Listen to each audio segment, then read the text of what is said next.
तो आज हम बात करेंगे खुद को स्ट्रॉन्ग कैसे बनाएं, खुद को मजबूत कैसे बनाएं। क्या आपने कभी खुद को दूसरों से अलग फील किया है? लोग आपस में हंसते रहते हैं और आप बस चुपचाप देखते रहते हैं। पहले मैं भी देखा करती थी कैसे लोग एक दूसरे के साथ टाइम स्पेंड करते हैं, खुश रहते हैं। उनका बॉन्ड जो होता है ना, वो बहुत ज़्यादा स्ट्रॉन्ग होता है। और फिर मैं खुद को देखती थी कि मैं कितनी ज़्यादा बोरिंग हूँ, कितनी ज़्यादा वीक हूँ। डाउट मुझे रहता था कि मैं कमज़ोर हूँ। और क्योंकि मुझे अकेले रहना पसंद था, क्योंकि मैं कुछ नया सीखना चाहती थी। मेरी थिंकिंग लोगों के साथ मैच नहीं हो रही थी और मैं अनकंफर्टेबल खुद को महसूस कर रही थी। मैं लोगों के साथ जब बैठती उठती थी तो मेरी वाइब्रेशन मैच ही नहीं कर रही थी लोगों से। तो कहीं ना कहीं मुझे लगता था ये मेरे अंदर कमी है। पर फिर एक वक्त आया कि ये समझ आया कि हम खुद को दूसरों से कंपेयर कर रहे होते हैं, और जहाँ पर उनके लिए वो चीज़ नॉर्मल होती है, वहीं पर हम खुद को फोर्स कर रहे होते हैं उनके जैसा बनने के लिए। हर इंसान का नेचर अलग होता है, ज़रूरी नहीं कि हमारा नेचर भी उनके ही जैसा हो। कुछ लोग भीड़ में रहना पसंद करते हैं, हंसना बोलना पसंद करते हैं, और कुछ लोग अकेले रहकर खुद को ज़्यादा अच्छे से जानने की कोशिश कर रहे होते हैं। और मैंने ये ट्राई किया था, पर मुझे अनकंफर्टेबल लगा हमेशा ही।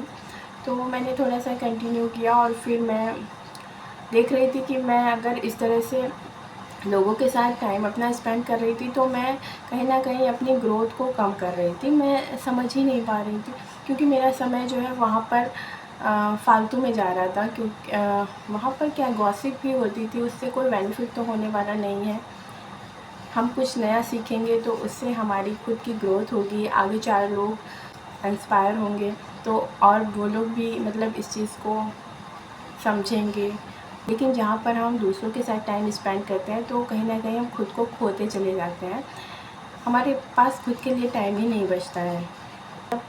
एनर्जी जो है ना, हमारा डाउन तो होता ही है, साथ में हम कभी पॉजिटिव वे में किसी चीज़ को ले ही नहीं पाते हैं। हम हमेशा निगेटिविटी को ही हम एब्जॉर्ब करते रहते हैं। फिर मैंने खुद को और दूसरों को देखना शुरू किया, नोटिस करना शुरू किया, तो फिर मैंने पाया कि मैं अकेले रहती तो हूँ, पर मुझे इसके कोई नुकसान नहीं दिख रहे थे, मुझे इसके बेनिफिट ही दिख रहे थे। और जहाँ पर दूसरों की बात की जाए तो वहाँ पर लोग दूसरों के साथ टाइम स्पेंड करते हैं, तो वहाँ पर कहीं ना कहीं उनका बहुत ज़्यादा लॉस हो रहा होता है। खुद की ग्रोथ का तो हो ही रहा होता है, और दूसरा जब आपस में बहुत ज़्यादा मतलब क्लोज़ वो दिखने के लिए ही होता है, बाद में एक दूसरे से शिकायतें भी होने लगती हैं बहुत। और जहाँ पर बात की जाए लोगों के रिलेशनशिप की, तो वो तो बहुत ज़्यादा वीक मैंने देखा। पीठ पीछे मतलब एक दूसरे की बस टांग ही खींचना होता है और कुछ नहीं उससे मिल रहा होता है।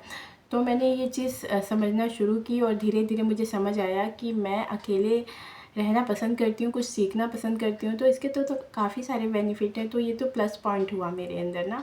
तो यहाँ पर मैंने खुद को स्ट्रॉन्ग पाया। मैंने देखा कि हाँ, मैं कुछ अच्छा कर रही हूँ, लोगों से अच्छा कर रही हूँ, है ना।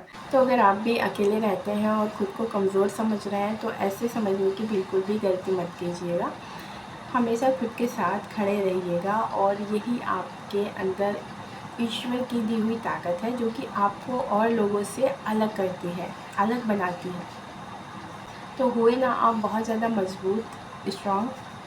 तो मैं इस चीज़ के लिए आज ग्रेटिट्यूड फील करती हूँ कि मैं खुद का समय खुद के लिए यूज़ कर रही हूँ, तो उससे आगे और लोगों का बेनिफिट हो सकता है मेरे साथ साथ। कभी कभी दुनिया से दूर रहना ही इंसान को अंदर से स्ट्रॉन्ग बना रहा होता है। शायद स्ट्रॉन्ग बनना ये नहीं होता है कि हम सबके जैसे बन जाएं, बल्कि स्ट्रॉन्ग बनना ये होता है कि हम खुद को एक्सेप्ट करना सीख जाएं।